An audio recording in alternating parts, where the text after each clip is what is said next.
So what's the difference between a public trust and a private trust?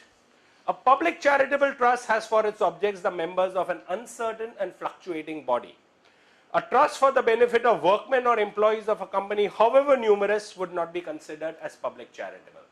So let us say there is an industrialist who says, I want to, I employ some 5,000 people in my chain of industries. I want to create a trust for their benefit, their spouses, their children. It's still private because who are the beneficiaries? Employees of that company. Or you create private trust sometimes for families. You put all your property into a private trust and then you create a will under which, after that, this is usually done by families who have certain children with disabilities or mental disabilities and things like that.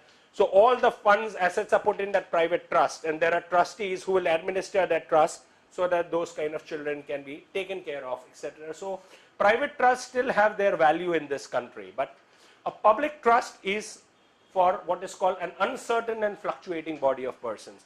But yet, I need to clarify that you can even create a sectarian or a communal trust as a public charitable trust. And there are trusts which are only for specific religious communities or denominations, only for the Jain community, only for the Christian community, only for the Parsi community.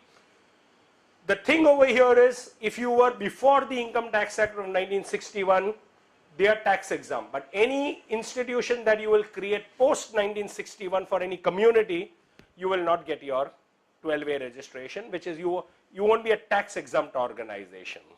So that is the only difference over here. And also management largely by family members does not determine the public nature of the trust. This brings us on to that very vital question. Supposing I have created an organization like, let's say, a trust, where only my family members are trustees, me and my spouse, me and my 3 brothers. Does it become public or private? The question under law is not who's managing it, for whose benefit is it. If the beneficiaries are public, it's a public charitable trust. No one questions the management there. Of course, when we talk of good governance, it may not be a good idea having only family members because the Home Ministry is the only department which has put the guidelines that not more than 50% blood relatives on your board. And even Credibility Alliance under its norms of good governance has recommended that not more than 50% of blood relatives on your board. But having said that, under law, you want to register your trust, let's say with the Charity Commissioner in Maharashtra, even if you have 100% family members, the trust can get registered. Income tax also does not have a problem with that.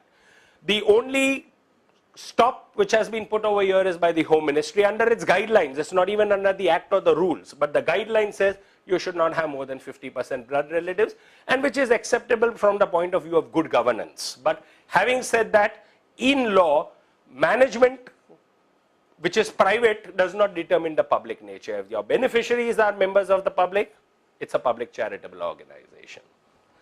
So clear on that?